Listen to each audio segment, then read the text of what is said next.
তোমাদের একটা important question যে দূরত্ব কম হওয়া সত্ত্বেও শিলং অপেক্ষা মৌসুমীতে বৃষ্টিপাত বেশি হয় কেন?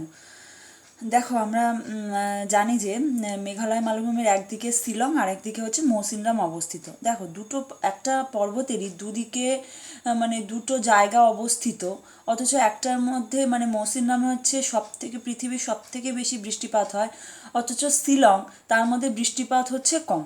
ঠিক আছে, তার মানে কি এর কারণটা হচ্ছে যে কিসের জন্য, সেটা হচ্ছে আমাদের আলাদাভাবে একটা কোয়েশ্চেন আসে, যার জন্য কোয়েশ্চেনটা খুব ইম্পর্টেন্ট।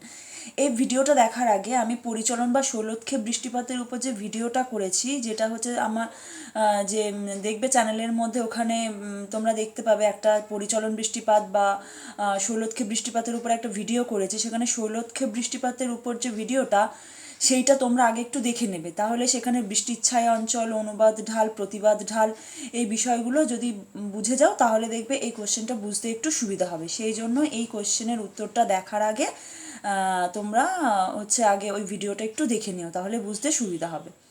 আচ্ছা দেখো, প্রথমে লেখা আছে ভারতের দক্ষিণ পশ্চিম মৌসুমি বায়ুর প্রভাবে মেঘালয় মালভূমিতে প্রচুর পরিমাণে বৃষ্টিপাত সংঘটিত হয়, অথচ শিলং এবং মৌসিনরামে উভয় মেঘালয় মালভূমিতে অবস্থিত হওয়া সত্ত্বেও শিলং অপেক্ষা মৌসিনরামে বৃষ্টিপাত বেশি হওয়ার কারণ কি? প্রথমত হচ্ছে অবস্থানগত প্রভাব।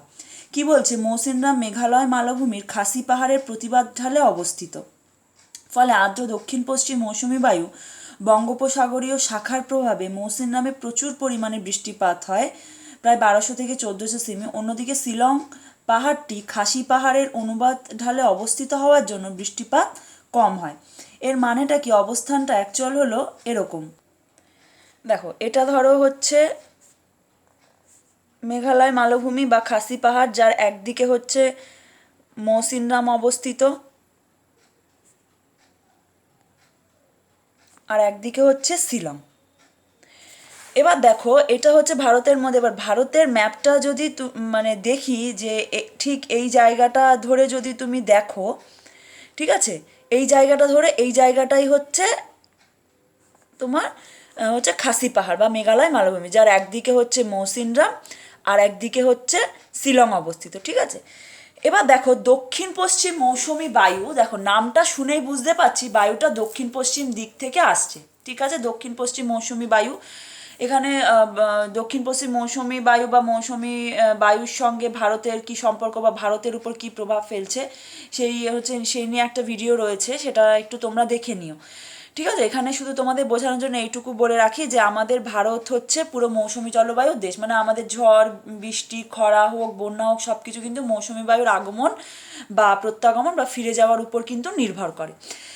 এবার হচ্ছে দেখো, তাহলে ভারতে হচ্ছে এই জায়গাটা হচ্ছে দক্ষিণ পশ্চিম দিকে। এবার দক্ষিণ পশ্চিম মৌসুমি বায়ু যখন বর্ষাকালে বা গরমকালে যখন আসে, এদিকে কি আরব সাগর অবস্থিত আর এদিকে হচ্ছে বঙ্গোপসাগর অবস্থিত। ঠিক আছে, তখন এই যেহেতু দুদিকেই সাগর অবস্থিত, তখন দক্ষিণ পশ্চিম মৌসুমি বায়ুটা দুটো শাখায় বিভক্ত হয়ে যায়।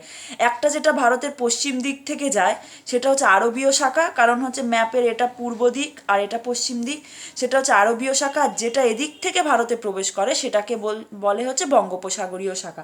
এই জন্য দেখো এখানে লেখা রয়েছে, যে দক্ষিণ পশ্চিম মৌসুমি বায়ুর বঙ্গোপসাগরীয় শাখার প্রভাবে মৌসিনরামে প্রচুর বৃষ্টিপাত হয়। তখন এই বঙ্গোপসাগরীয় শাখাটা যখন ভারতে প্রবেশ করে, তখন প্রথমে এই খাসি পাহাড়ের বা মেঘালয় মালভূমির এই ঢালটার মধ্যে প্রথমে ধাক্কা খায়। ঠিক আছে, এবার দেখো যেহেতু এটা সাগরের ওপর দিয়ে প্রবাহিত হয়ে যাচ্ছে, এর মধ্যে প্রচুর পরিমাণে জলীয় বাষ্প রয়েছে, তখন পাহাড়ের, এই জন্যই তোমাদের আমি বলেছি যে হচ্ছে এই ভিডিওটা দেখার আগে একটু পরিচলন বা শৈলক্ষেপ বৃষ্টিপাতের জায়গাটা দেখবে, তাহলে এই জায়গাটা আরও বুঝতে পারবে। ঠিক আছে, এখানে তাও আমি বলে দিচ্ছি একটা। এবার পাহাড়ে যেদিকে ধাক্কা খায় সেই মানে দিকটাকে বলা হয়, যেদিকে ধাক্কা খাচ্ছে সেটাকে বলছে প্রতিবাদ ঢাল, আর যেটা হচ্ছে উল্টো দিকে সেটাকে বলে অনুবাদ ঢাল। ঠিক আছে, আচ্ছা, এবার যখন এই বঙ্গোপসাগরীয় শাখাটা যখন এই খাসি পাহাড় বা মেঘালয় মালভূমির এদিকে গিয়ে প্রথম ধাক্কা খাচ্ছে, তখন এখানে প্রচুর বৃষ্টিপাত ঘটায়। আর ঠিক এই দিকের ঢালটাই মানে প্রতিবাদ ঢালে বা যেদিকে জলীয় বাষ্পপূর্ণ বায়ুটা ধাক্কা খাচ্ছে, সেই প্রতিবাদ ঢালেই হচ্ছে মৌসিনরাম অবস্থিত, যার জন্য এখানে প্রচুর বৃষ্টিপাত হয়। এইবার এই যখন এখানে বৃষ্টিপাত ঘটালো, এই তখন কি জলীয় বাষ্পটা সম্পূর্ণ এখানে কাজে লেগে গেল বৃষ্টিপাতের জন্য। পরবর্তীকালে এইটা যখন এই যে এখানে একটু দেখাই বড় করে। এবার এখানে বৃষ্টিপাত ঘটানোর পরে যখন বায়ুটা এদিকে আসতে থাকে তখন এর মধ্যে আর কোনো জলীয় বাষ্প কিন্তু থাকে না।